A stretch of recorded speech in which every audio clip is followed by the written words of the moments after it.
when I was younger, I always wanted to have at least 8 kids, like Oh, my wow. I'm sure that grandmother. paradigm have changed.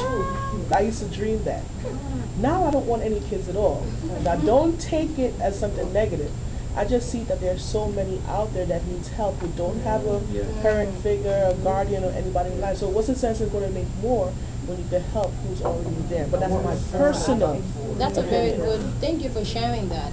Because that's important, because you are at a different place and you see that. And I think what you do, what you plan to do that is even greater than somebody who say, oh, no, you have a child, because it goes beyond yourself in that sense. You're giving back so much more to that. So thank you for sharing that. Yeah. So have everybody have one written down in terms of something that might have happened to them, their own paradigm shift? Take a minute to do that for me, please. Of course. Could always ask a question. Did you say that paradigm usually come from stereotyping? Because when you make stereotype, it comes from That's a good question. Do paradigms usually come from stereotyping? maybe. Maybe some of them do, right? Maybe not all, because think about the telephone one. I'm not sure how much of a stereotype, but there are many paradigms that are part of stereotyping, obviously, come from stereotyping. That's a very interesting question. Just take a minute to write down your own experience you might have had. It doesn't have to be as profound as, anything, but just something that might have changed your point of view. It might be something, one of the examples that somebody gave earlier, is going to a classroom, registering for a class, and then you notice the professor has changed.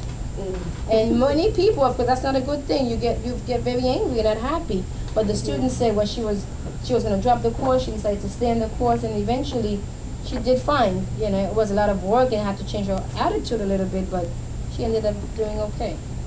I also believe that things happen for reasons. I mean, everything is like a sequence of a chain reaction. And once it's disturbed, the whole reaction change at the same time. Absolutely. Can I add on to that? Of course. We talk about that all the time. Miss Mason back there can tell you. Sometimes you don't know the reason. And sometimes what happened to you is bad. But believe it or not, it could be helping someone else. Yeah, because they can learn from You you. never know. That's a very good point. Thank you both of you for sharing that. Go It's ahead. kind of like I was taught this a long time ago that if you lose money, let's say you lose $200, you actually that person who finds it is actually helping themselves. So in other words, you lose those $200, but someone else is benefiting from those $200. Absolutely. We're talking a lot about your attitude a lot in everywhere you go, and I'm very happy to see all the positive My atmosphere. grandmother used to have been saying every dark cloud has a silver lining. So it's good to go through the dark cloud to get down to silver Yes. lining. There's no success other than having to go to the hardships, right? Everybody who has some level of success, and the level of degree matters from every level, had to have some struggle and tough times for it to happen. Did you want to add something? No, I was just adding what she said, that after every storm there must be a calm. That's what I was going to. After every storm, there's a calm. Anybody else here wanted to add something before I see one more hand on this side? What was it that you No, had? I'm thinking, I mean, in my line of work, I mean, in order to do... What do you do for work? I do hair. And in my line of work, in order for you to understand how beauty comes from, you have to be ugly in order to make a difference. So you can tell the difference between what is one point and the other. Can I The get a difference. clarification Say a on little that? bit more about that. I think a lot of people will say, Clarification. Go ahead. No, in order to know what a bad thing is, I mean, a good thing is, you have to know a Okay. bad thing. You have to have experience, both of them, more or less, Exactly, right? in order to make To the know the difference. difference.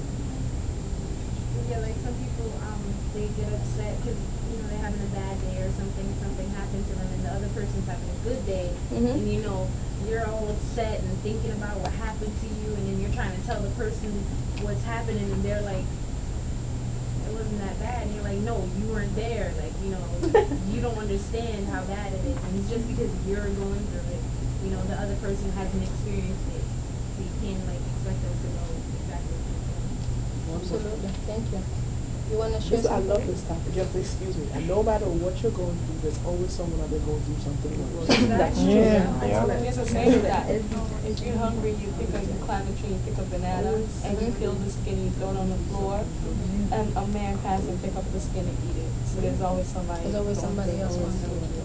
Very good point. Thank you for sharing that.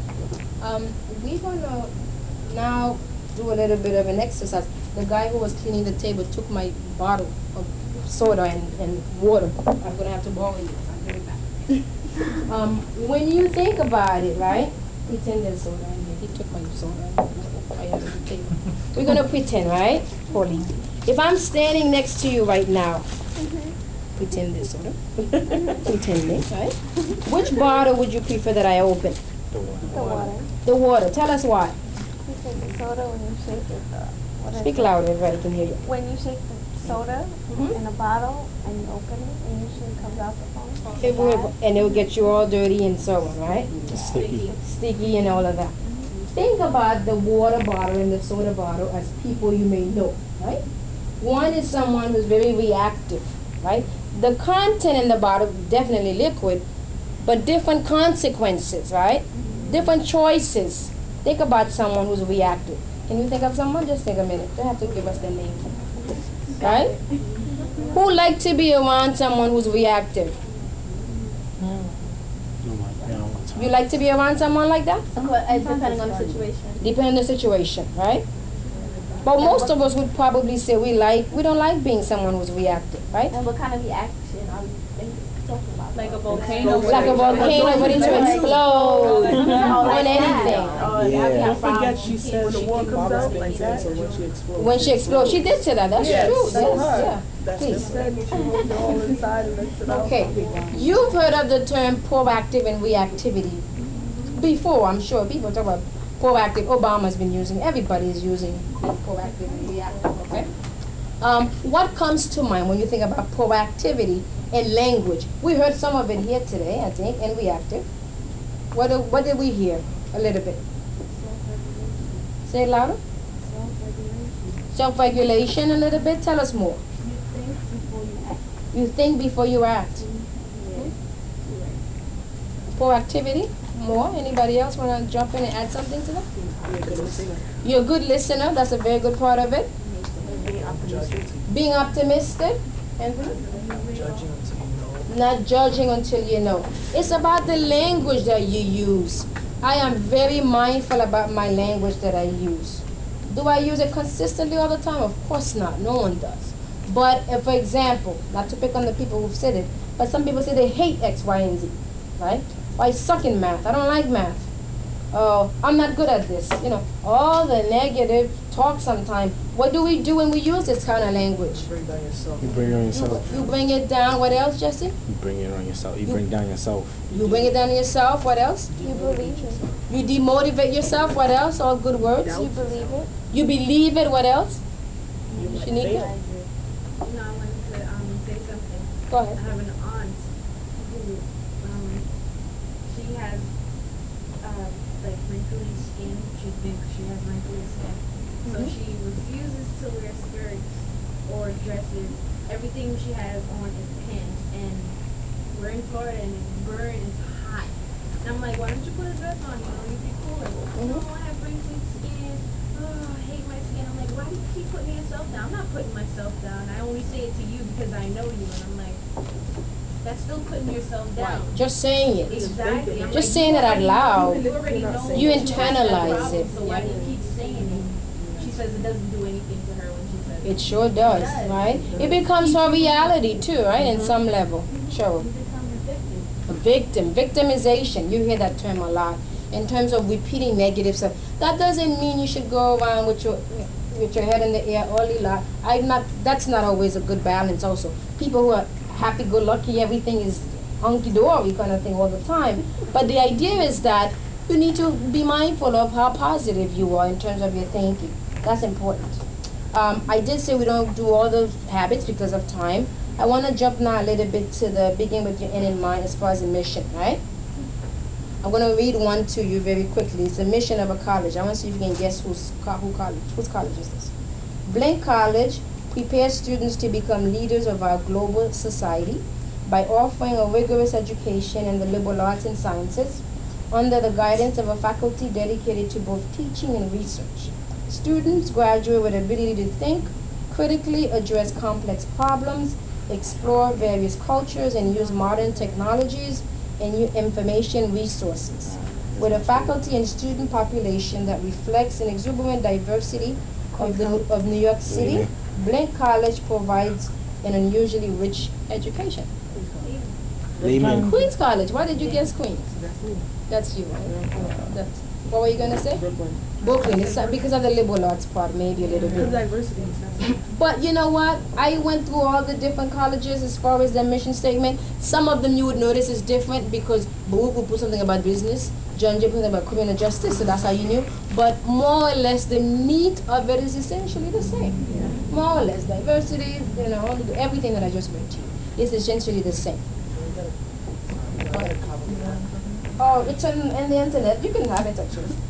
Do you have the one from Medgar? I don't have the one from Lego. I like to see the books. Yeah, they're very interesting. I was looking at them and saying, well, some of them are very interesting, but they were saying the same thing. I know More our or motto less. is create success one student at a time. Oh, nice. That's your model. That's very good to have a model to go by. So, but the idea of a mission statement, while some of the schools may be very general, but some specific aspects of it to different schools, yours is whatever you happen to make it to be.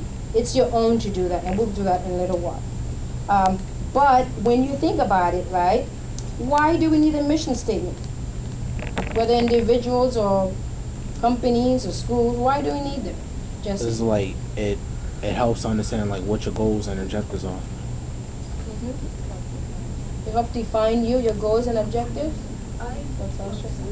Personally, I believe when you say or you give a mission statement, you're stating not only for yourself, but for others to understand where you're going and how you're like with our groups or companies, whatever, they come up with a mission statement, not only for their purposes, for other people too. So if they're gonna like falter at some point in there, someone could say, "Oh, you're not doing Yeah, what you living up said to in it. your mission." So it won't be only on your responsibility to live up to that mission. You're stating that mission statement, so someone else could be there to help you go and accomplish. Absolutely. You sort of lead me a little bit to something I was going to say, and I'll just say it now, and that you need to share your mission statement with other people. It's not a private something. In other words, what it does for you, as Natasha is sort of reminding us, it helps you to live up to it. You know, it have you check in a little bit with someone to see if you're living up to it. So make sure you do that once we have the little bit of the draft. I want you to turn to page 107 of your